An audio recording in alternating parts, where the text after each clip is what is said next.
তারিখ 12টার পরে কোন জল্লাদের কত ক্ষমতা আর কার দিল্লির বাবা কাকে বাঁচাতে আসে আমি 4 তারিখ দেখব। कांग्रेस, टीएमसी और डीएमके को बहनों बेटियों ने सजा दी है। সিএন ডিজিটাল আপনাদের স্বাগত। আপনারা দেখছেন বাংলার ব্যালট যুদ্ধ, আর আমি আপনাদের সঙ্গে রয়েছি মণি ভট্টাচার্য। এই মুহূর্তে সব থেকে গুরুত্বপূর্ণ, পশ্চিমবঙ্গ বিজেপির দখলে। বিজেপিকে কার্যত বেছে নিয়েছে বাংলার সাধারণ মানুষ, এবং মমতা বন্দ্যোপাধ্যায় শুভেন্দু অধিকারীর কাছে পরাজিত। এইখানেই শেষ নয়, শুভেন্দু অধিকারী দুটি জায়গায় জয়লাভ করেছে। এখন যে বিষয়টা নিয়ে আলোচনা করব তার আগে বলবো, ইতিমধ্যে কার্যত ইতিহাসকে সাক্ষী রেখে, যেটা আমরা দেখেছিলাম, বারবার করে বলেছিলাম, গত 60 বছরে হাড্ডাহাড্ডি লড়াই হলো, ফলাফলের দিক থেকে হাড্ডাহাড্ডি হয়নি। 200+ আসন, এখন অব্দি 207 আসনে এগিয়ে কার্যত প্রায় 180টি আসনে বিজেপি জয়লাভ করে ফেলেছে, এবং 207 আসনে মোট এগিয়ে আছে, এবং কার্যত 180 আসনে রীতিমতো জয়লাভ।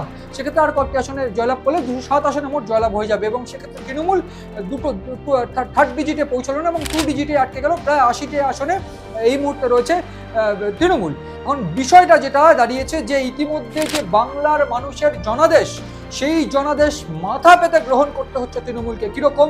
একেবারে 2021, 2024, 2016 যদি দেখি, এই গত দু একটা বিধানসভা নির্বাচন, লোকসভা নির্বাচন এবং কার্যত পঞ্চায়েত নির্বাচন, যে লুটপাটের চিত্র বাংলা দেখেছে, সেই লুটপাটের চিত্রকে মনে করিয়ে দিয়ে বলতে হবে যে জনতার রায়ের জয় হলো, জনতার জয় হলো, জনতা জনার্দনের জয় হলো। একদম সত্যি যে বিষয়টা একেবারে সাধারণ মানুষ, আমার আপনার মতো সাধারণ মানুষ যারা একেবারে এই মুহূর্তে বুঝতে পারছে, সেটা হলো সাধারণ মানুষ ভোট দিতে পেরেছে, এবং এই সাধারণ মানুষের ভোটেই যে জয়লাভ হয়েছে, সেক্ষেত্রে কোনো দ্বিমত নেই, এবং সেক্ষেত্রে কোনো ভুয়ো ভোটার নেই। ভুয়ো ভোটার বাদ দিয়ে রীতিমতো জয়লাভ করেছে বিজেপি, এবং সেক্ষেত্রে 10টি জেলা এরকম রয়েছে যেখানে ধুয়ে মুছে সাফ হয়ে গিয়েছে তৃণমূল, এবং বিজেপির সেখানে জয় জয়কার। সেদিক থেকে দেখতে গেলে উত্তর 24 পরগনা জেলা, দক্ষিণ 24 পরগনা জেলা, ঘাটি যেখানে, সেখানেও বড় ধাক্কা। 18টি আসন তৃণমূলের এখানে হারিয়েছে, বিজেপি জয়লাভ করেছে 18টি এখানে উত্তর 24 পরগনা জেলায়। সেক্ষেত্রে কার্যত দক্ষিণ 24 পরগনা, যেখানে দাঁত ফোরাতে পারেনি বিজেপি, 11টা আসনে জয়লাভ করেছে। হুগলি, হাওড়া, এরকম বহু আসন রয়েছে। এক্ষেত্রে আজকে যে আলোচনা করব মূলত, যে কোন কারণগুলোর উপর দাঁড়িয়ে বিজেপির এইরকম চূড়ান্ত জয়লাভ এবং মমতা বন্দ্যোপাধ্যায়ের এইরকম হার বা তৃণমূলের এইরকম পরাজয়। একেবারে বেসিক বিষয়টা বলতে গেলে, চূড়ান্ত ক্ষোভ, মানুষের যে কি পরিমাণ ক্ষোভ ছিল সেইটাই এই মুহূর্তে প্রকাশিত এবং প্রমাণিত। একেবারে মানুষ ভোট দিয়েছে, একে শান্তিপূর্ণ ভোট, প্রায় 92.40% ভোট, 47% ভোট পড়েছে, এবং সেই ভোটের নিরিখে কিন্তু কার্যত হিলে গিয়েছে এই মুহূর্তে তৃণমূল সরকার, এবং তৃণমূলকে আস্থা করে পাঠিয়ে দিয়েছে কার্যত বিজেপি। এবং কিরকম যে বিষয়টা, মমতা বন্দ্যোপাধ্যায় খুব একেবারে তোষণের যে বিষয়টা, মমতা বন্দ্যোপাধ্যায়ের বিরুদ্ধে অভিযোগ তুলছিলেন বারবার করে বিজেপি, যে একটা কমিউনিটি যদি ঘিরে ধরে আপনাকে, একটা কমিউনিটি যদি আপনাকে ঘিরে ধরে পালানোর পথ পাবেন না, ঠিক এইখানেই কি মমতা বন্দ্যোপাধ্যায়ের হারের শুরু হলো। যদি দেখা যায়, সেক্ষেত্রে হিন্দু মুসলিম ভোট ভাগের কোনো আলোচনা আমরা করবো না, কিন্তু বেসিক্যালি এই জায়গা থেকে কিন্তু হারের সূত্রপাত বলে মনে করছে বিশেষজ্ঞ মহল, এবং সেই জায়গা থেকে হিন্দুদের একত্রিত করা, এককাট্টা করা, বারবার করে যেখানে শুভেন্দু অধিকারী বলছেন যে হিন্দুরা এককাট্টা হয়ে গিয়েছে, সেই জায়গাতেই কিন্তু কোথাও গিয়ে আগুনে ঘি ঢেলেছেন মমতা বন্দ্যোপাধ্যায়, যে কোনো কমিউনিটি যদি এককাট্টা হয়ে যায়, বুঝতেই পারছেন কোন কমিউনিটির কথা বলা হচ্ছে। সেক্ষেত্রে কোন কমিউনিটি যদি এককাট্টা হয়ে যায়, তাহলে কি ভয়ঙ্কর পরিণত হতে পারে। এইখানে দাঁড়িয়ে দুর্নীতি ইস্যু, 26,000 চাকরি বাতিল থেকে শুরু করে একেবারে শিক্ষা নিয়োগ দুর্নীতি, কয়লা চুরি, বালি চুরি, রেশন চুরি, চাল চুরি, কার্যত দুর্নীতিতে ছেয়ে গিয়েছিল, ট্রিপল চুরি। এই দুর্নীতি কিন্তু মানুষ আর মেনে নিতে পারছে না, এই রায় কিন্তু সেইটাই প্রমাণিত। অন্যদিকে তোষণ, যেটা আমি বলছিলাম একটু আগে, সেই তোষণের রাজনীতি নিয়েও কিন্তু অভিযোগ, একেবারে ঢের অভিযোগ। সেই অভিযোগের বিরুদ্ধে রায় বলে মনে করছে সাধারণ মানুষ এবং বিশেষজ্ঞরা। একেবারে বেকার, সে অর্থে কোনো শিল্প হয়নি পশ্চিমবঙ্গে, সেইখানেও কিন্তু কার্যত বেকারদের সংখ্যা বেড়ে যাওয়া, শিল্প হয়নি, এবং সেই জায়গাতেও কার্যত আঘাত পেয়েছে তৃণমূল। এবং আঘাত নয় শুধু, সেক্ষেত্রে আসানসোল, পশ্চিম বর্ধমান, পূর্ব বর্ধমান, যে সমস্ত জায়গায় কয়লা বা অন্যান্য শিল্প ছিল, সেই সমস্ত জায়গায় ধুয়ে মুছে কার্যত সাফ।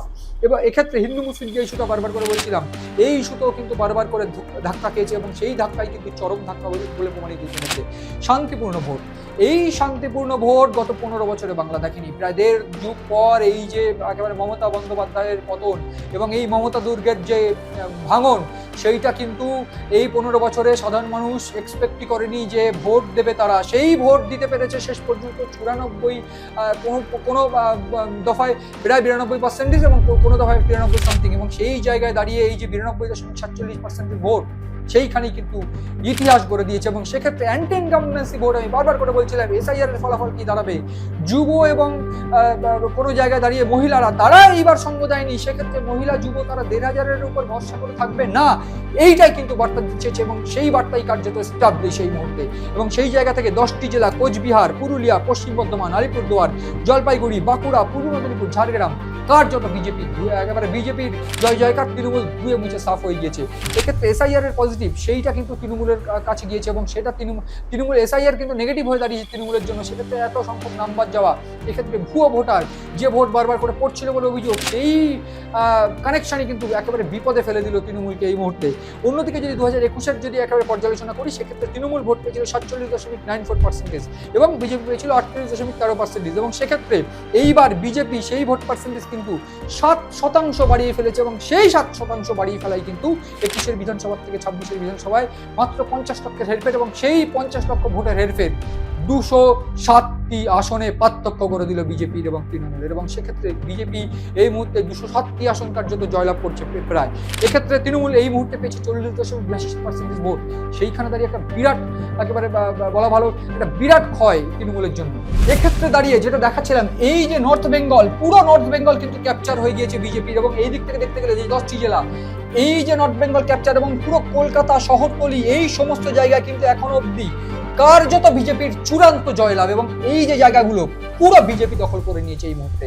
এবং এই যে জায়গাগুলো আমি দেখাচ্ছিলাম, যে জায়গাগুলো এই দক্ষিণ 24 পরগনা জেলা এই সাইডটা, এবং এই দিক থেকে দেখতে গেলে নদিয়া, পূর্ব বর্ধমান, পশ্চিম বর্ধমান, এই সমস্ত জায়গা কিন্তু কার্যত জয়লাভ করে ফেলেছে। উত্তর দিনাজপুর, দক্ষিণ দিনাজপুরও কিন্তু বিজেপির ফল ভালো হচ্ছে।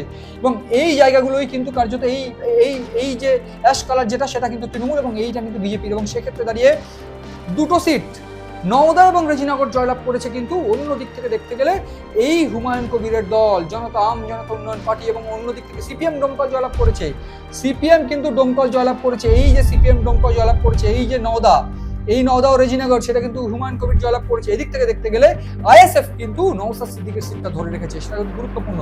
এবার আমি যেটা দেখাবো, যেটা আমি বলছিলাম ভোট পার্সেন্টেজ, সেই ভোট পার্সেন্টেজের কিন্তু সেক্ষেত্রে দেখতে গেলে একটা বিরাট বড় পরিবর্তন ভোট পার্সেন্টেজে, যেটা আমি দেখাচ্ছিলাম এই মুহূর্তে 40% ভোট, যেটা কিন্তু তৃণমূল পেয়েছে এবং বিজেপি এই মুহূর্তে পেয়েছে 45% ভোট। এবং এইখানেই কিন্তু কার্যত ফলাফল একটা পার্থক্য হয়ে গিয়েছে, যেটা তৃণমূল এবং বিজেপির। এবং সেক্ষেত্রে প্রায় 207টি আসন এই মুহূর্তে এগিয়ে, এমনটাই কিন্তু সূত্রের খবর।